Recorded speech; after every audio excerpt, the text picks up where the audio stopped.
जय माँ भगवती। आइए आपको आज ले चलते हैं भगवान जगन्नाथ जी के यात्रा वृत्तांत सफर पर। बने रहिए इस माँ भक्त के साथ। भगवान जगन्नाथ कौन है और किसके अवतार हैं, इसे लेकर विष्णु पुराण, नारद पुराण और हरिवंश पुराण में विस्तार से जिक्र होता है।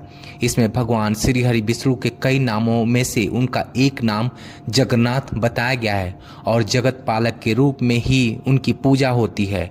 जगन्नाथ मंदिर में भगवान के जिस स्वरूप के दर्शन होते हैं वह द्वापर युग से जुड़ा हुआ है और इसकी कड़ियां भगवान कृष्ण कथा से जुड़ती हैं। एक समय की बात है, भगवान श्री कृष्ण की दो पत्नियां सत्यभामा और जामवंती श्री कृष्ण की मां रोहिणी से जिद करने लगी कि उन्हें कृष्ण बलराम की गोकुल वज्र और वृंदावन वाली कथाएं सुननी है।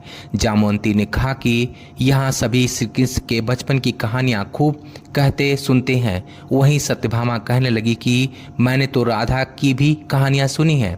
मैंने रुक्मणी दीदी से पूछा तो वो भी हंसकर टाल देती हैं, कोई हमें कुछ बताता ही नहीं। ये सब सुनकर वसुदेव की पहली पत्नी और बलराम जी की माँ रोहिणी खूब हंसने लगी। पहले तो उन्होंने मना किया, लेकिन जब दोनों ही बहुत जिद करने लगी तब उन्होंने कहा कि ठीक है, मैं तुम दोनों को कृष्ण की बाल लीला सुनाऊंगी, लेकिन ध्यान रहे कि ये कथा कृष्ण और बलराम के कानों में न पड़ जाए।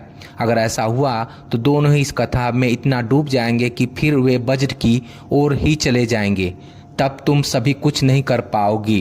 पर सत्यभामा प्रसन्न होते हुए बोली, आप चिंता ना करें, मेरे पास एक योजना है। हम सभी एक दिन रैवत तक पर्वत पर माँ अंबिका के पूजन के लिए चलेंगे। सुहागिन स्त्रियों के इस पूजन के लिए सभी इकट्ठा होंगी और इस तरह हमें एकांत भी मिल जाएगा। ऐसी योजना बनाकर द्वारिका के राजमहल की सभी बहुएं श्री कृष्ण की बाल कथा सुनने के लिए दिन का इंतजार करने लगी। तय दिन सभी बहुएं रोहिणी माँ के साथ रैवत तक पर्वत पर देवी अंबिका के मंदिर पहुंची। यहाँ उन्होंने सुभद्रा को बाहर पहरे पर बिठा दिया और फिर सभी रोहिणी माँ से कथा सुनने लगी। देवकी रोहिणी ने देवकी और वसुदेव के विवाह से कथा का आरंभ किया।